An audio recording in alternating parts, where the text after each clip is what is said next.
in here, as usual, Juan. It is actually a really exciting episode for us because many podcasts don't make it this far. It's episode 20, so we're in a small percentile. So, Sean, I want to thank you for stopping by. And Juan tells me that there's a lot in your journey to learn from. So that's what we're excited to be here about, get to know a little bit about you, what your journey has been like, maybe even how you and Juan met.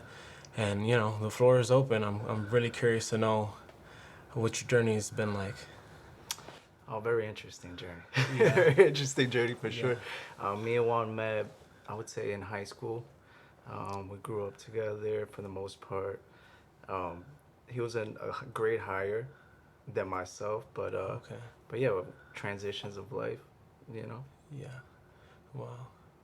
And you do real estate, right? Yes. Nice. Yes. Tell me a little bit about that. How's that? How'd you get into real estate?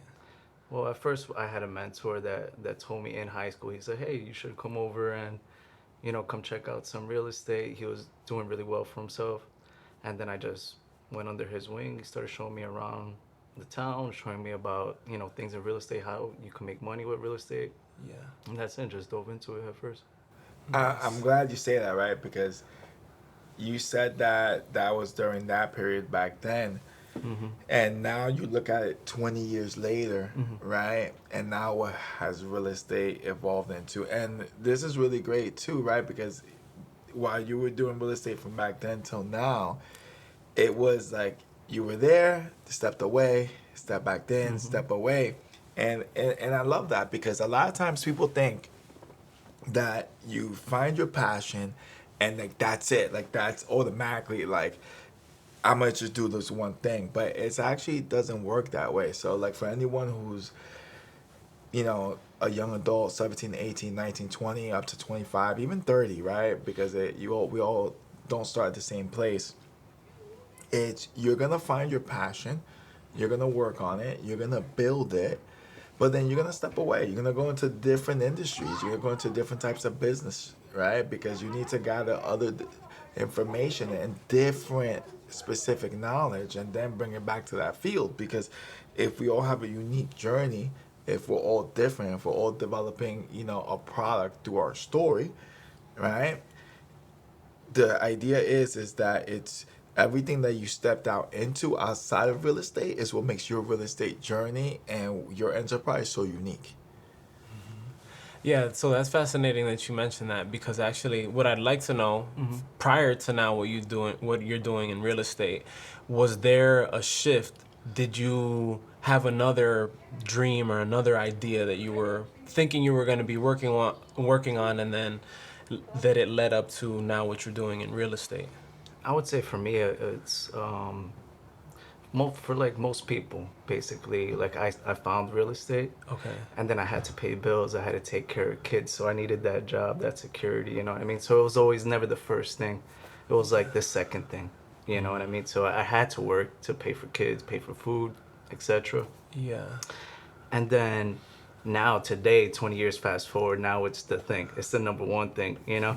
And Nice. now it's like just a place of contribution and how we could give back to the community and things like that. So I'm glad you say contribution, right? Because I personally know, right? But I would love for you to talk about your vision in Allentown because it started off with, getting one house. And where are you today with that vision? today I would say 10x from that particular start point. Um, the numbers 10x, the houses, the rentals 10x. I would say the outreach to the people, like the new communities that we're reaching, 10x. So yeah, it's just been an interesting ride, definitely. And just like one house after another, one person, one next family after another, just growing every single day. And to add to that, right? Because I know it's, yeah, I remember you told me I want to own a whole block. Hmm. And now, currently, in our conversation earlier, that one house turned into three-fourths of a block, Hmm. right? But when we talk about your contributions, it's not you just, creating homes for people so they can have affordable housing, right? Hmm. Let's talk about what kind of community work you do Hmm. in Allentown. Well, some of the community work we do is like we like to help out, the homeless people, give jobs, working on our properties. We like to give people, quality places to live. So I guess it all comes down together. Like we're always trying to help people whichever way we could. If we could get you a job, we'll get you a job helping out. If we could get you a house, we'll get you a house. So right now, I would say yes, that was important. Like for me to own a whole block. Now it's like we're trying to go everywhere. Now we're trying to own properties everywhere, help as many people as we could everywhere. So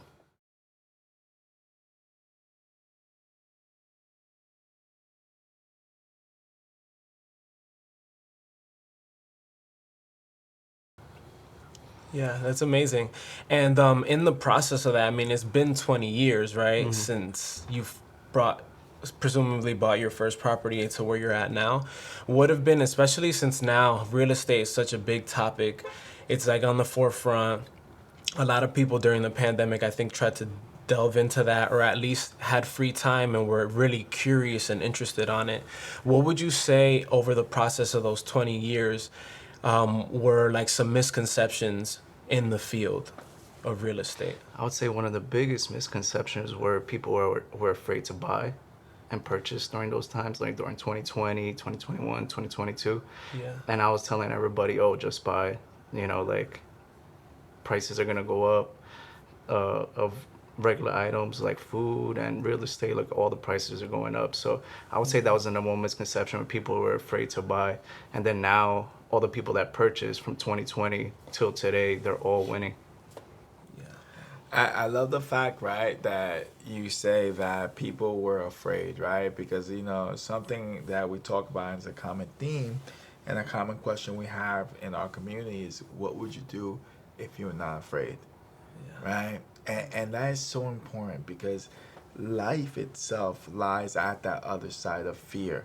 And the only way to really get there is to have courage, because at the end of the day, you can plan all you want. You can think all you want about what you're gonna do, how you're gonna do it, but ultimately is you have to believe it. It's either people believe it or they don't. But you gotta believe it, and then once you're doing it, right?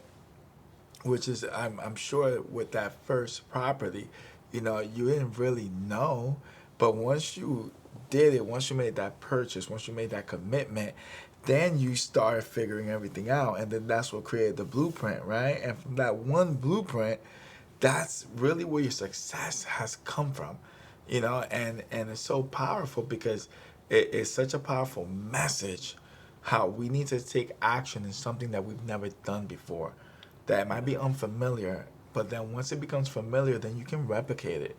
So can you tell us, after that first property, right, and you develop that specific knowledge of what it is to own a home and to have renters and, just the whole business behind it, well, what did your knowing turn into that? I would say for me, to be honest with you, was going back to that first property and helping that first family and changing their life as far as going from one quality of living to the next quality of living. And then I saw that. And then, of course, there's the benefits of it, collecting rents, the equity in the properties, things of that nature.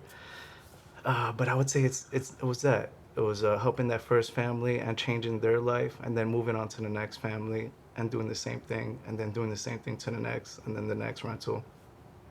And just from there, it was just because I would say in the beginning too, like you were saying, like about fear, like I was a little nervous about, all the things that people say, like people don't pay rent, they destroy houses and all these things. And I was like, let me just try. And then the first family was awesome. They were amazing, and I fixed everything, and they were super happy.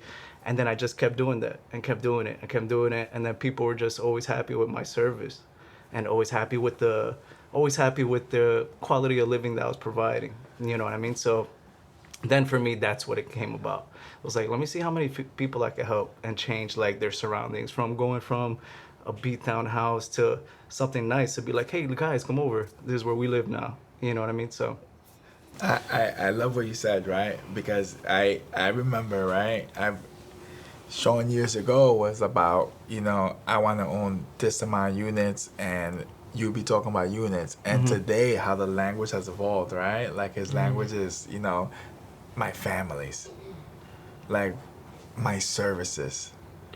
That's real leadership, because leadership is service. It's like, how do I help the people? How do I help the community?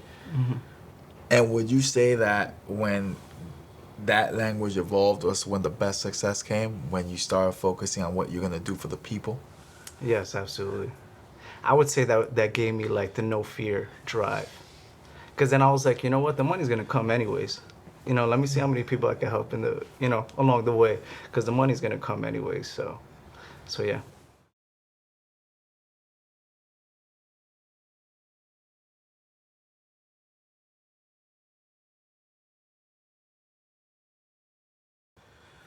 Wow, that's pretty interesting, right? Because, my parents own a home. They've owned it for 30 years. We've been blessed to have pretty good tenants in the home. And that's something that I've never really connected the dots with up until this point. Now sitting with you here, and Juan, as you worded in that way, it's like, you know, you do encounter a lot more people, more often than not, that are saying like, oh, the tenants, they're headaches, they're this, they're that. But then you got to think of like, okay, as a landlord or as a property owner, what are they doing to better the circumstances for those tenants? And not that I would know offhand, but based off of the way the wording, which is what Juan is mentioning right now, once that landlord or once that individual shifts their perspective on like, okay, that individual and what they could provide for them as a service, then I think that that's probably a pretty pivotal moment where you could step back from, okay, these clients or these renters, they're a headache, to now I'm servicing them and I'm providing the best environment for them possible, like with no fear that, they're going to destroy this or they're going to destroy that, just trying to give them the best circumstance possible. And I would imagine that would in return, they would see a difference probably in the change of those individuals' behavior and things of that nature, because naturally they would probably feel like more appreciative of the property, 100%. appreciative of your time and your investments. So that's pretty fascinating. Was there any moments in your career where the noise from outside of it not being possible got louder for you, where you thought like, oh wow, like this was going good for some time, but now I don't know what's going on. Like things are changing or Yeah. people are influencing my thoughts. Yeah, to be honest with you, I was thinking about quitting every single day. Every single day I wanted to quit. Every single day was tough. Something's gonna break, water heaters go, roofs go, things like that. I'm like, you know what, maybe this is not it. Wow. And then I would just say like the perseverance and seeing like the families and how they reacted to me when I came by. They're like, oh man, this guy, like he's a good guy. He's really helping us out, really Yeah. cleaning up the neighborhood, changing the block. So so yeah, I would say there was definitely times where I was like, you know what, I don't want to do this. And then seeing those kids and the happiness of these people, I was like, you know what, I could do this. And then I just kept going and growing and growing. And yeah, we're still trying to grow today. Wow. That's beautiful, right? Because that's another thing, right? Like a lot of people, like when they think success, they're thinking about like, what do I have? What car I'm driving? What house? What's my zip code? Not realizing that real success, it's responsibility. It's responsibility for others. That means that you built yourself up to a certain level of knowing, right? With emotional intelligence, that you make great decisions, understanding that your decisions impact the lives of others. Right. And as leaders, right, as business owners, entrepreneurs, as people who are creating in this world, right, that's our job, to take that responsibility for other people. Ask ourselves, how do we make their lives better? And understanding that, a lot of people, they might go to work and they go from this hour to this hour, but it's 24 hours a day for us. It's like we go to where we're needed. We're problem solvers. Like that's what we do, and that's why there's people behind us, and that's why we have successful businesses. But in return for us being successful, then that means that we are responsible for this mass of people. And people, right, as they start looking to get into ventures and business, and whether it's real estate, whether it's gyms, restaurants, schools, government, world government, whatever it is, right? Whatever kind of industry, you have to ask yourself, who do you want to be responsible for? Because a lot of people miss that. A lot of people are like, yeah, I want to be successful. I want to make this much money. No, but ask yourself, who do you want to be responsible for? Yeah. What part of our world are you going to be responsible for? What are you going to take care of? Where are you going to go and you're going to plant the seeds and water them and watch people grow? The people that you're going to be there for. And then understand, right? Because that's another thing. I think sometimes, there's certain that you have to be grateful that we're able to take care of these people. Right. And if you really want to do it right, the key to doing it right is one word: selflessness. Can't be about you. Mm-hmm. End of the day, when you're selfish is when things break apart. You gotta be selfless, and I promise you, by you being selfless, you'll never lack. Because there's an abundance of people that got your back.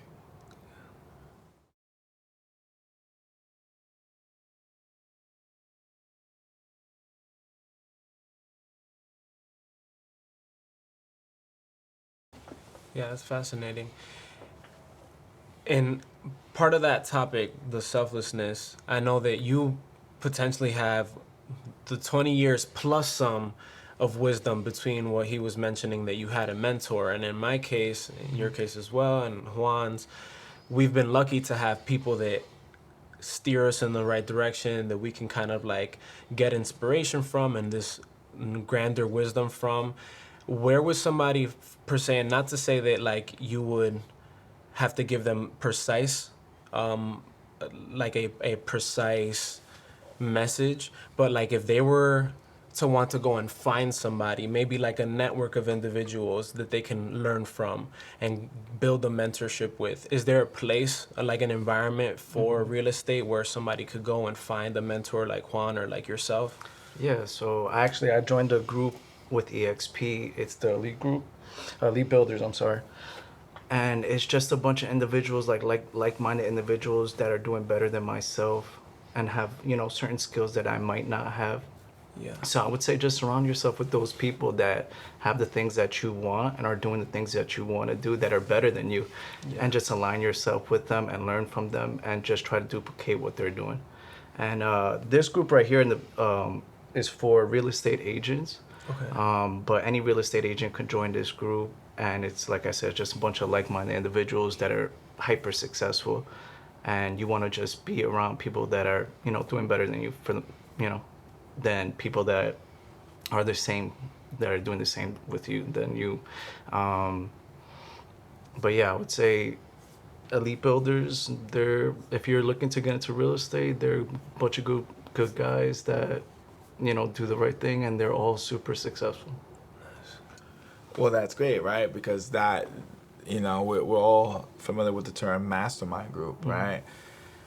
And that's the thing. You need people in your life who are going to challenge your thinking. The idea is, if you're the smartest person in the room, you're in the wrong room. You want to be in rooms where people are elevating through conversation and dialogue, like you always want to learn.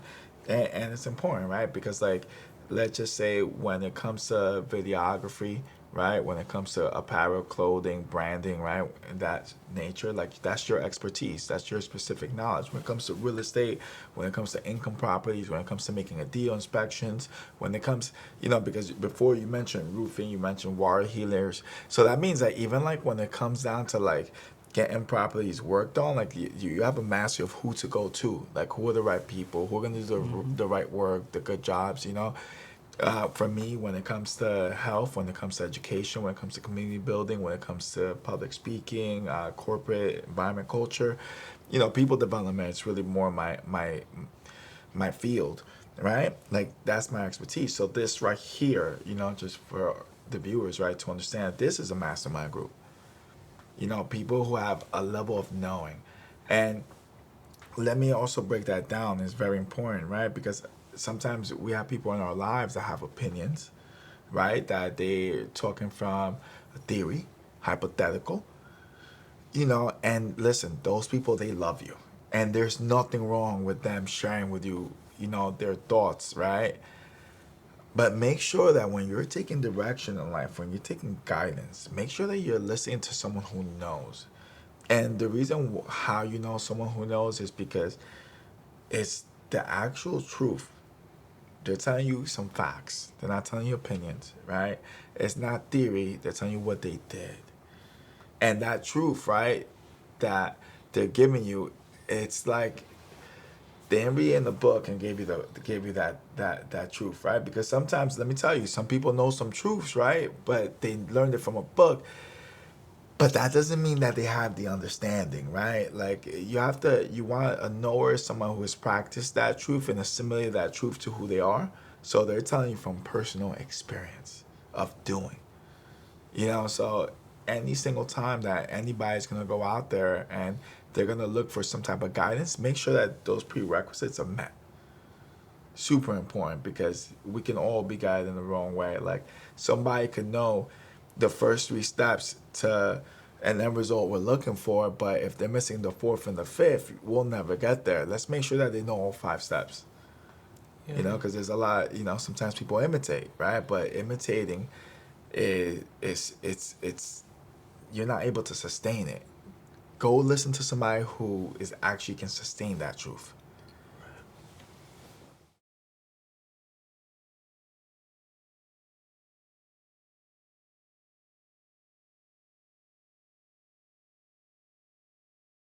Yeah.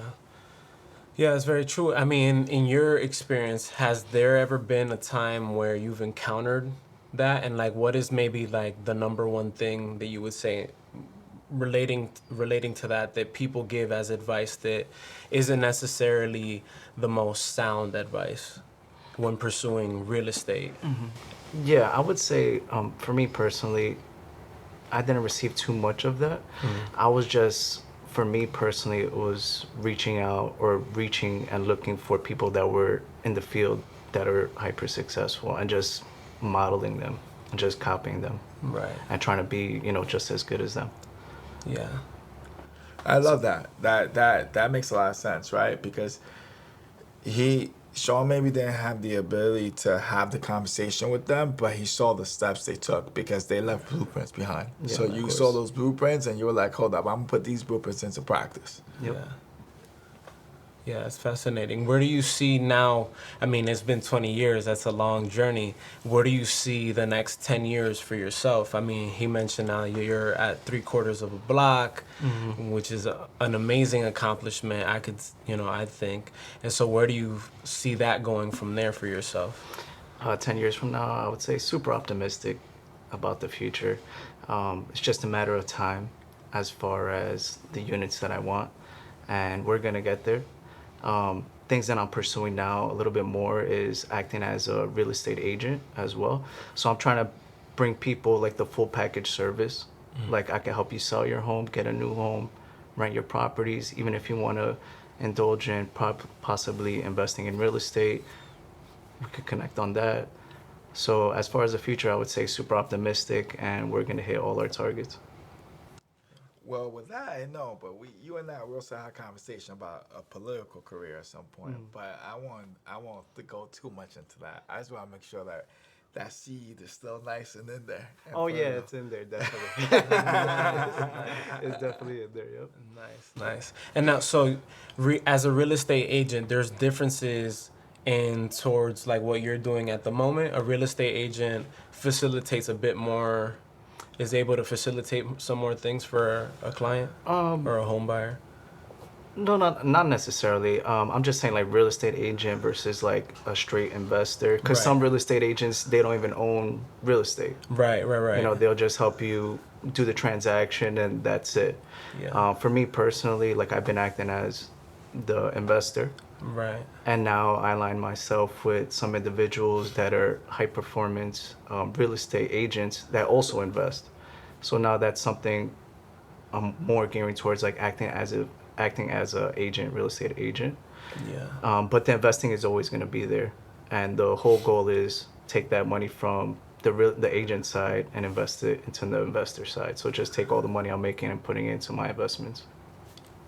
Fascinating. Well, that's great too, right? Because it's how we talked about earlier about also expanding into other areas of that business and industry. It might not be a completely different industry, but it's still a different area of the industry, which is going to allow you to see more, which is going to allow you to actually make better investment deals. Because there's also a whole spectrum of information that, you know, a real estate agent has access to that an investor doesn't. Yeah. Yes, that's amazing. I mean, I wanted to thank you guys again for the time and, you know, coming over here and expressing a little bit about your journey and things like that. I don't know if there's any more that you'd like to express or leave like a message, a parting message to the viewers at home. Any last insights to them that you could give? That'd be fascinating too. Yeah, I would just say never quit. Never quit on your dreams. Even Yeah. if it seems tough and you want to quit, just give it a little bit extra and see how far it takes you. You know? That's Beauti- perfect. Beautiful. Well, with that, guys, we are what we believe. Yes, sir. Thank you. Appreciate it, Sean. Absolutely. Killed it.